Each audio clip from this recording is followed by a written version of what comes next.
أعوذ بالله من الشيطان الرجيم بسم الله الرحمن الرحيم ولا تجعلوا الله عرضة لأيمانكم ولا تجعلوا اور تم نہ بناؤ اللہ کو عرضتاً نشانہ لأیمانکم اپنی قسموں کے لیے، اور تم اللہ کو اپنی قسموں کا نشانہ نہ بناؤ، ان تبروا کہ تم نیکی نہ کرو، وتتقوا اور تقوی کرو، وتصلحوا بین الناس اور لوگوں کے درمیان اصلاح نہ کرو۔ لا میں نے بتایا تھا محذوف ہے، واللہ اور اللہ سمیع علیم وہ سننے والا علم رکھنے والا ہے۔ عرضتاً کل بھی ہم نے اس کو دیکھا تھا کہ عرضتاً نشانہ ٹارگٹ کو کہتے ہیں جس کی طرف انسان بار بار جاتا ہے، اور عرضتاً کسی بھی مقصد کو حاصل کرنے کے لیے جو ذریعہ استعمال ہوتا ہے اس کو بھی عرضتاً کہتے ہیں۔ اس لیے میں نے مثال بھی دی تھی کہ البعیر عرضتاً للسفر، اونٹ سفر کا ذریعہ ہے، سفر کرنے کا ذریعہ ہے۔ تو کوئی بھی چیز جو منزل مقصود تک پہنچانے کے لیے استعمال کی جائے، اس کو ذریعے کے طور پہ استعمال کیا جائے، اس کو عرضتاً کہتے ہیں۔ ہم نے کل تفصیل سے دیکھا کہ بعض لوگ خود اپنے دل میں سوچ لیتے ہیں کہ میں یہ کام نہیں آئندہ کروں گا۔ اس کی میں نے ایک مثال دی تھی کہ بعض اوقات ہم فیصلہ کر لیتے اپنے دل میں کہ آئندہ کچھ بھی ہو جائے میں نے کسی کو ادھار نہیں دینا، اور کئی دفعہ ایسا ہو سکتا ہے کہ بعض کی بری مجبور شخص آگے جو واقعی ضرورت مند ہے اور ہم اس کی ضرورت بھی کر سکتے ہیں، لیکن صرف اس وجہ سے ٹال دیتے ہیں بعض حالات میں کہ چونکہ میں نے دل میں فیصلہ کر لیا ہے، یا اس کو کہہ بھی دیتے ہیں کہ میں آپ کی مدد تو کر دیتا ہوں لیکن میں اپنے دل میں اللہ کی قسم کھا چکا ہوں، یا میں نے پختہ ارادہ کر لیا کہ آئندہ کسی کو قرض نہیں دینا، کیونکہ جب بھی میں نے قرض دیا مجھے ٹائم پہ واپس نہیں ملا، یا میں خراب ہوا ہوں، یا میرے پیسے ضائع ہو، کئی ریزنز ہو سکتے ہیں۔ تو عرضتاً نشانہ بنانا مراد ہے ذریعہ ہے، تو اس کے لیے خدا تعالیٰ کہتا ہے کہ بعض اوقات انسان ایسی نیکیوں سے محروم ہو جاتا ہے جو وہ بڑے آرام سے کر سکتا ہے۔ اس لیے فرمایا تم اللہ کو اپنی قسموں کا اس طرح نشانہ نہ بناؤ کہ تم کہو کہ میں نیکی نہیں کروں گا، تقوی اختیار نہیں کروں گا، کسی کو بین الناس اور لوگوں کے درمیان سلوک نہیں کروں گا۔ تو یہ ہے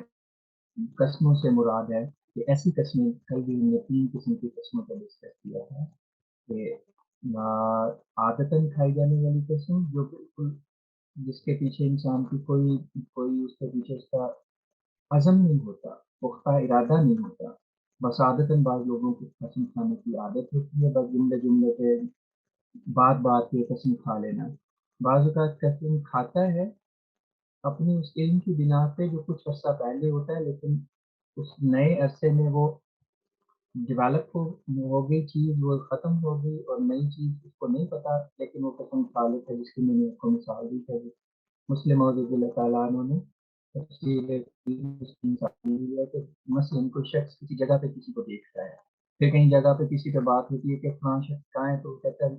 میں قسم کھا کے کہتا ہوں کہ وہ شخص وہاں پہ کھڑا ہے، حالانکہ جس وقت اس نے دیکھا تھا اس وقت وہ وہاں پہ تھا، اس کے بعد وہ چلا گیا۔ تو ایسی قسم کو بھی ہم جھوٹی قسم نہیں کہیں گے، لیکن سمجھ لیں کہ عدم علم کے طور پہ تحت اس نے قسم کھائی ہے۔ تو عادتاً کھانا یا عدم علم کے طور پہ قسمیں کھانا، یہ وہ قسمیں ہیں جو خدا تعالیٰ کہتا ہے کہ اپنی قسموں کو اس طرح کی قسموں کو اللہ کو اس طرح کی قسموں کا نشانہ نہ بناؤ جن کے لیے تم خدا تعالیٰ کی ہستی کو سامنے رکھتے ہو، حالانکہ نہ تو تمہیں اس کا کوئی پراپر علم ہوتا ہے، اور نہ ہی تم اپنے دل سے وہ نیکی نہیں کرنا چاہتے، لیکن خدا تعالیٰ کا نام استعمال کرتے ہو کہ لوگ اس سے تھوڑا سا رک جائیں گے، اب اس نے یہ قسم کھا دی۔ تو ایسی قسمیں نہ کھاؤ، یہ لغو قسموں میں آتی ہیں۔ اگلی جو آیت ہے وہ اسی بارے میں ہے، لا یؤاخذکم اللہ، اللہ تمہیں سزا نہیں دے گا، تمہارا مواخذہ نہیں کرے گا، باللغو فی ایمانکم، تمہاری لغو قسموں کے بارے میں۔ وہ لغو قسمیں اوپر والی ہیں جن کی مثال میں آپ کے سامنے دے چکا ہوں کہ وہ لغوی کہلائیں گی۔ لغو سے مراد فضول ہے، اس کو پتہ بھی نہیں کہ وہ قسم کھا رہا ہے. بعض لوگ تقیہ کلام کے طور پہ بعض بات پہ قسم کھا لیتے ہیں. ایسی قسمیں جو ارادتاً نہ کھائی جائیں اور جو عادتاً اور عدم علم کے تحت کھا لے انسان، وہ ان کے اوپر مواخذہ نہیں ہوگا.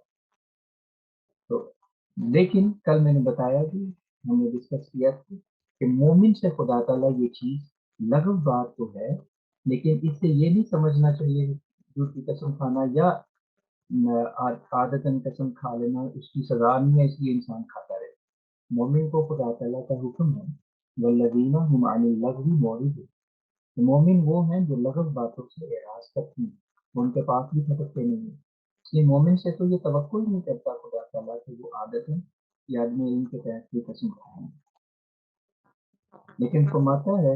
وَلَٰكِنْ يُؤَاخِذُكُم، لیکن وہ تمہیں سزا دے گا، تمہارا مواخذہ کرے گا ما کسبت قلوبکم، اس کے مطابق جو تمہارے دلوں میں کمایا. مراد ہے دل، اصل انما الاعمال بالنیات ہے، دل اس کا فوکل پوائنٹ ہے، سینٹر ہے. اگر تم نے دل سے قسم کھائی ہے، ارادتاً قسم کھائی ہے، تو پھر اپنی قسم پہ قائم رہو. خدا تعالیٰ ایسی قسموں کے بارے میں مواخذہ کرے گا، پوچھے گا، سوال کرے گا کیوں تم نے قسم کھانے کے بعد توڑی. تو اس کی سزا میں نے بتایا تھا سورہ انعام، سورہ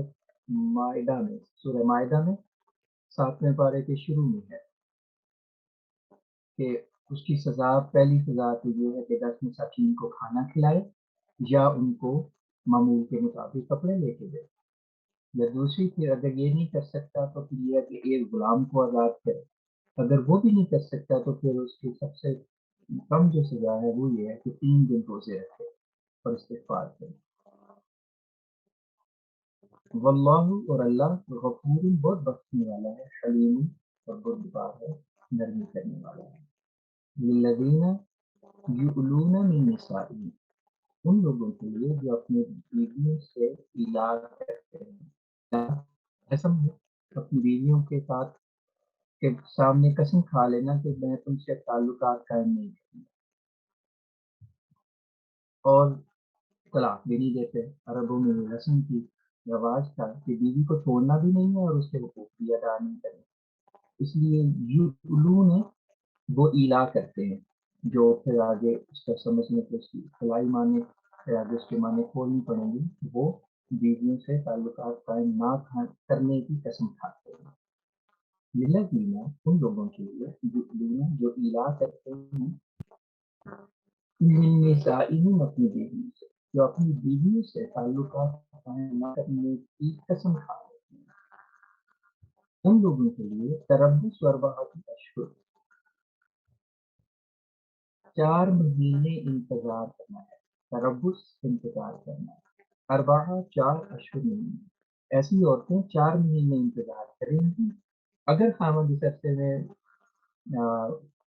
رجوع کرتا ہے اور عورت سے کہتا ہے نہیں میں نہیں آئندہ نہیں ایسا کروں گا، ٹھیک ہے ختم کرتا ہوں، یہ نہیں ٹھیک بات، آپس میں ان کے تعلقات ٹھیک ہو جاتے ہیں تو صحیح ہے. ورنہ 4 مہینے کے بعد عورت کو حق حاصل ہے کہ وہ علیحدگی لے لے. اور کل بھی ہم نے اس کو ڈسکس کیا تھا. مختلف آراء ہیں مسلم امام مالک کی ایک طرف ہے اور امام شافعی کی ایک طرف ہے. مختلف ائمہ کی مختلف آراء ہیں. 2 آراء جو زیادہ کامن ہیں وہ یہ ہیں کہ قاضی اس کے بعد خود فیصلہ کر دے. امام مالک کا یہ ہے کہ قاضی جو ہے وہ عورت کے حق میں فیصلہ کر دے، ان کو طلاق دلوا دے. اور امام شافعی کا یہ ہے کہ عورت کو 4 مہینے کے اندر بھی اگر خاوند نہیں رجوع کرتا تو آٹومیٹکلی طلاق ہو جائے گی، اس کو قاضی کے پاس جانے کی ضرورت نہیں ہے. تو بس اصل مقصد یہ ہے کہ عورت صرف 4 مہینے تک انتظار کرے. اگر خاوند رجوع نہیں کرتا، تعلقات ان کے درست نہیں ہوتے اور وہ کسی قسم کا تعاون نہیں کرتا اور طلاق بھی نہیں دے رہا، تو پھر 4 مہینے کے بعد عورت کیس فائل کرنے کی سزا میں حقدار ہے. للذین یؤلون، ان لوگوں کے لیے جو ایلا کرتے ہیں من نسائہم اپنی بیویوں سے، تربص اربعۃ اشہر، ان کے لیے بیویوں 4 مہینے تک انتظار. فإن فعلوا، پس اگر وہ واپس لوٹ آئیں، فإن اللہ، یقیناً اللہ غفور الرحیم بہت بخشنے والا، بار بار رحم کرنے والا ہے۔ یہ تو اس صورت میں ہے کہ اگر وہ واپس لوٹنے کا فیصلہ کرے، لیکن اگر وہ فیصلہ نہیں کرتے، وَإِنْ عَزَمُوا الطَّلَاقَ، آج سے یہاں سے نیا سبق شروع ہوگا 228 نمبر آیت ہے۔ وَإِنْ عَزَمُوا الطَّلَاقَ، اگر وہ طلاق کا عزم کریں، پختہ ارادہ کریں، عزم انہوں نے ارادہ کیا، عزم ہم کہتے ہیں عام استعمال ہوتا ہے اردو میں، یہ میرا پختہ عزم ہے یعنی پختہ ارادہ ہے۔ وَإِنْ عَزَمُوا الطَّلَاقَ، اور اگر وہ طلاق کا پختہ ارادہ کریں، قطعی فیصلہ کریں، فَإِنَّ اللَّهَ، تو یقیناً اللہ سمیع علیم سننے والا ہے اور علم رکھنے والا ہے۔ ٹھیک ہے وہ طلاق لے تو سکتے ہیں، لیکن یاد رکھیں کہ اگر زیادتی کریں گے تو پھر خدا تعالیٰ دوسرے طریق کی بیوی کی اگر اس پہ زیادتی کر رہا ہے تو خدا تعالیٰ اس کی دعاؤں کو بھی سننے والا ہے، اور تمہارے دل میں جس وجہ سے تم طلاق دے رہے ہو اس کا علم بھی رکھتا ہے، وہ علیم ہے۔ اس لیے سمیع علیم کی صفت استعمال کی ہے کہ طلاق دینے کا ارادہ تو کر چکی ہو، لیکن پھر ایک دفعہ سوچ لو کہ خود ظلم تو نہیں کر رہے ہو، خدا تعالیٰ عورت کی دعا کو سنے اور اس کی پکار کو سنے اور تمہیں سزا ہو۔ ایک بات دیکھ لو کہ جن ریزنس پہ تم ڈپینڈ کر کے طلاق دے رہے ہو، کیا وہ واقعی طلاق کے قابل ہیں یا نہیں۔ پھر اس آیت کا ترجمہ کہتا ہوں، وَإِنْ، اور اگر عَزَمُوا انہوں نے پختہ ارادہ کر لیا الطلاق طلاق کا، فَإِنَّ اللَّهَ، تو یقیناً اللہ سمیع سننے والا ہے، علیم علم رکھنے والا ہے۔ والمطلقات، طلاق یافتہ عورتیں، یتربصن، وہ لفظی ترجمہ اگر ہم کریں گے تو وہ انتظار کرتی ہیں۔ یتربصن چھٹا صیغہ ہے مضارع کا، جیسے یضربن وہ مارتی ہیں، یقتلن وہ قتل کرتی ہیں، یأکلن وہ کھاتی ہیں، اسی طرح یتربصن چھٹا صیغہ ہے مؤنث کا کہ وہ انتظار کرتی ہیں۔ بِأَنفُسِهِنَّ، یتربصن بِأَنفُسِهِنَّ، وہ اپنے آپ میں انتظار کرے۔ والمطلقات یتربصن بانفسہن، متعلقہ عورتیں اپنے آپ میں انتظار کریں گی ثلاثۃ قروء، 3 حیض تک۔ قرء حیض کو کہتے ہیں، اس پیریڈ کو کہتے ہیں، جو منتھلی سائیکل ہے، بعض کہتے ہیں طہر کو بھی کہتے ہیں۔ بہرحال دونوں میں تھوڑا سا فرق ہے۔ طہر میں یہ، طہر اور حیض میں فرق یہ ہے کہ طہر میں پھر وہ سارے ڈیز اندر شامل کر کے عورت نہا کے پاک صاف ہو جائے، اس کو طہر کہتے ہیں۔ تو اس لحاظ سے تھوڑے سے دن اور بڑھ جاتے ہیں، اس لیے بات اس میں بھی ائمہ کا اختلاف ہے، بلکہ اس سے جو احادیث سے پتہ لگتا ہے اس میں بڑے بڑے صحابہ بلکہ خلفاء بھی، چاروں خلفاء کا تو یہ خیال ہے کہ اس میں حیض مراد ہے، اور جبکہ حضرت عائشہ، حضرت عبداللہ بن زبیر اور اس طرح کے بعد کبار صحابہ جو ہیں ان کی رائے ہے کہ طہر مراد ہے۔ بہرحال دونوں میں سے دونوں چیزیں رائج ہیں، دونوں سے مقصد یہ ہے کہ ایک لمیٹڈ پیریڈ ہے جس میں متعلقہ عورت انتظار کرے گی۔ والمطلقات، اور متعلقہ عورتیں یتربصن بانفسہن، وہ اپنے آپ کو روکے رکھیں گی، وہ انتظار کریں گی ثلاثۃ قروء، 3 حیض تک۔ چونکہ اکثر علماء اور ائمہ کا اکثر خلفاء کا بھی اور ائمہ فقہ کے جو ائمہ ہیں ان کا بھی حیض کا ترجمہ ہے، اس لیے حضور نے بھی حیض کا ترجمہ کیا ہے۔ لہن، ان کے لیے جائز نہیں ہے، عورتوں کے لیے، لہن ہن کی ضمیر عورتوں کی طرف جا رہا ہے، یحل وہ جائز ہوتا ہے، ولا یحل لہن، اور ان کے لیے جائز نہیں ہے ان یکتمن کہ وہ چھپائیں، یکتمن جیسے ہم نے پڑھا ہے، یتربصن وہ روکتی ہیں یا وہ انتظار کرتی ہیں، اسی طرح یکتمن بھی چھٹا صیغہ ہے مضارع کا، وہ چھپاتی ہیں۔ ولا یحل لہن، ان کے لیے جائز نہیں ہے ان یکتمن کہ وہ چھپائیں، ما خلق اللہ جو اللہ نے پیدا کیا، فی ارحامہن، ارحام جمع ہے رحم کی، رحم جو اللہ نے ان عورتوں کے رحموں میں پیدا کیا ہے اس کو چھپائیں، یہ ان کے لیے جائز نہیں۔ ان کننا یؤمننا، یؤمننا بھی چھٹا صیغہ ہے یکتمنا کی طرح، اور بسنا، یہ سارے چھٹا صیغہ اس لیے یاد کروا رہا ہوں کہ یہ مؤنث کا چھٹا صیغہ عورتوں کے لیے استعمال ہوتا ہے اور بڑی کثرت سے قرآن کریم میں استعمال ہوا، ترجمے میں لفظ میں بعض کا غلطی ہو جاتی ہے۔ ان کننا یؤمننا، اگر وہ ایمان لاتی ہیں باللہ اللہ پر، والیوم الآخر اور آخرت کے دن پر۔ کہنے کا مقصد یہ ہے کہ طلاق ہو گئی، اب عورتوں کو کہا ہے کہ 3 حیض تک وہ انتظار کرے، اگر ان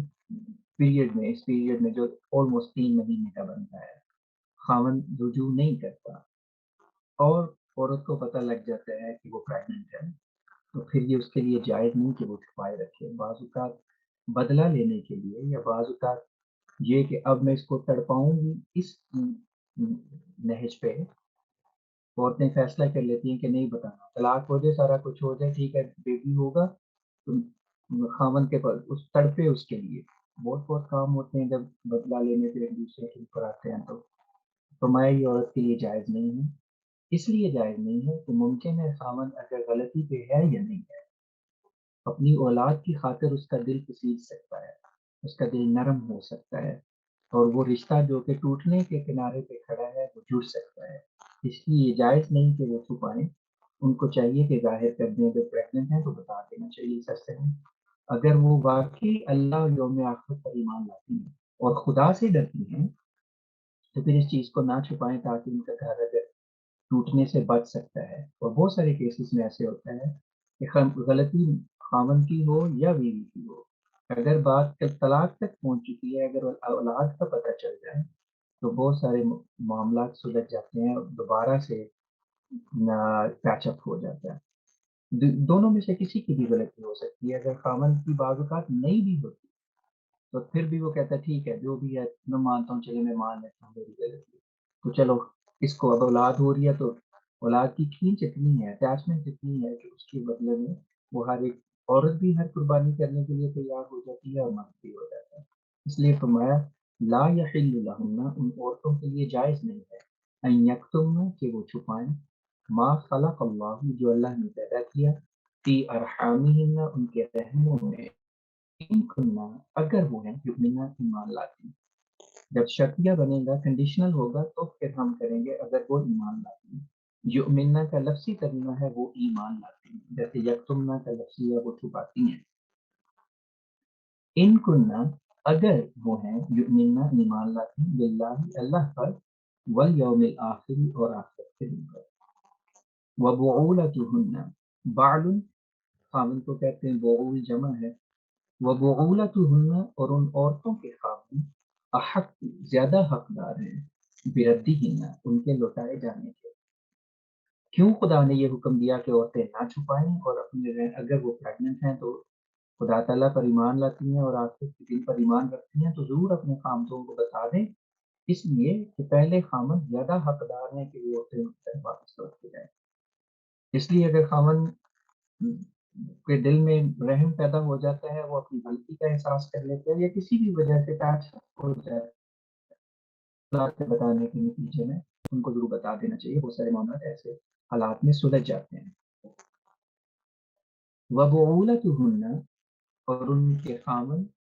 احق، زیادہ حقدار ہیں، بردہن، ان کے لوٹائے جانے کے، فی ذالک، اس بارے میں، ان ارادو اصلاح، اگر انہوں نے اصلاح کرنے کی کا ارادہ کیا ہے، ارادو، انہوں نے ارادہ کیا اصلاح، تو اگر اس معاملے میں انہوں نے اصلاح کرنے کا ارادہ کیا ہے، یعنی اگر خامدوں نے یہ سوچ لیا ہے کہ ہاں ٹھیک ہے جو بھی غلطی تھی میری تھی، میں اس کو دور کرتا ہوں، اب ہم آپس میں ٹھیک رہیں گے اور اپنے بچے کو دیکھیں گے، تو اگر وہ اس ارادے اصلاح کرنے کا ارادہ کر لیں، اس معاملے میں، طلاق کے معاملے میں اگر خامد اصلاح کرنے کا ارادہ کر لیں تو پھر وہ عورتیں ان کی طرف لوٹائے جانے کی زیادہ حقدار ہیں۔ وَلَهُنَّ مِثْلُ الَّذِي عَلَيْهِنَّ بِالْمَعْرُوفِ، وَلَهُنَّ، اور ان کے لیے ہے، یعنی عورتوں پر ہے، یعنی عورتوں کے بھی حقوق ہیں